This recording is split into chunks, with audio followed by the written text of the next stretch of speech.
And now, a can't-miss moment from The Charlie James Show. Tim, if time travel were possible, okay? If time travel were possible, what decade of your life would you like to go do again? My teens. Really? Yes. From what ages? Like 13 to 18, are we talking? I would say, 13 to 18. Why? Some of the happiest times of my life, skateboarding and Yeah. hanging out with Carefree? friends, carefree. I didn't have bills to worry about. Don't have to worry about money. Don't have to worry about, Yeah, any didn't type have of to- payments or anything. That sounds like a pretty good time to me. I mean, Yeah, I might didn't- go with that. I didn't have to worry about my kids being sick Yeah. or anything. Well, somebody asked 2,000 American seniors what they would do if they could go back in time and relive any decade in their life. And the top answer was their 30s. 30s are Okay. good times. That's where I'm at now. Are you having fun? Yeah. So let's say you're 60-year-old Tim. Are you going to look back at these days and go, those were the good old days? Well, I hope so. Yeah. But it's been a kind of an adjustment for me, considering some of my past. But I have rectified a lot of that. So Yeah, I'm good. 30% of seniors said their 30s were the happiest or the best decade of their life. The 20s came in second with 25% of the votes. Seniors were also asked what advice they've given to their younger self if they had a chance. Some of the most common answers were accept challenges, follow your gut, be bold, stay humble, always be prepared, and stay positive. What advice would you give your younger self? Ooh, that is a good question.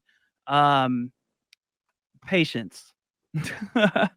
I was always told never pray for patience. Oh, I struggle with that. Yeah. I have- was told never pray for patience because God is going to give you something that is going to force you to be patient. You know what? That is absolutely true. That is absolutely true. If you need it, you need it. Yeah, That's it's something I needed back then. You ask for those lessons and they will certainly come. I don't know. I'm really, this may sound strange. I'm enjoying my 50s right now. Well, that's awesome. I'm thinking, the past 8 years were pretty darn nice. Hey, you know what? I'll tell you like I tell my mother-in-law. Age is nothing but a state of mind. Uh-huh.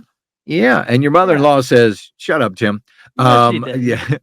But my She 50s loves me, actually. have been fantastic for one reason only. My lovely wife. They have been this has been the best decade of my life, and it's been because of her. Just absolutely fantastic.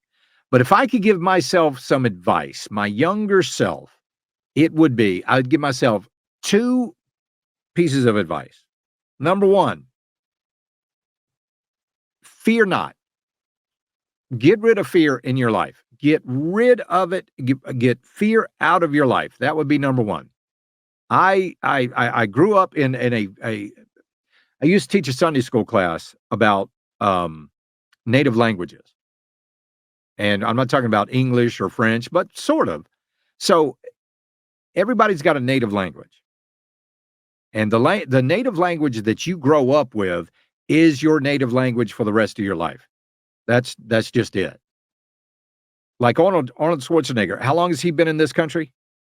Ooh, A long time. yeah. And he still speaks with an Austrian accent. That's still does. his native language.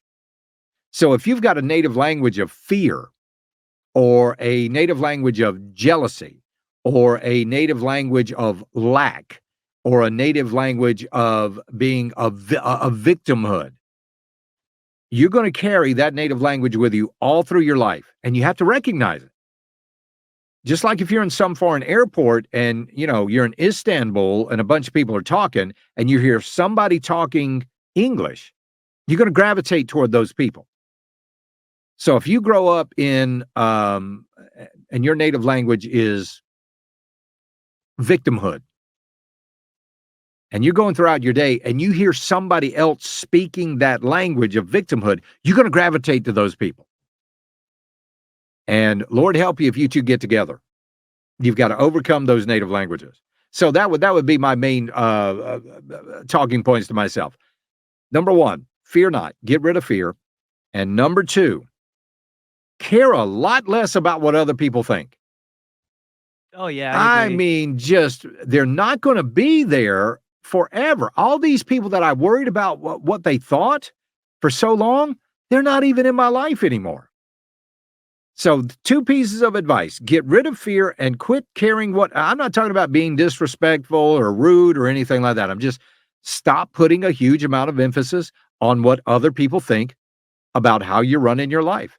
It's not theirs, and they're not going to be, in your life. People are in your life for a time, a reason, or a season, and that's it. Care about the people that really matter. We'll be right back. This is the Charlie James Show, 106.3 WORD. Don't miss the Charlie James Show. Weekdays 3 to 7 on 106.3 WORD and the Odyssey app.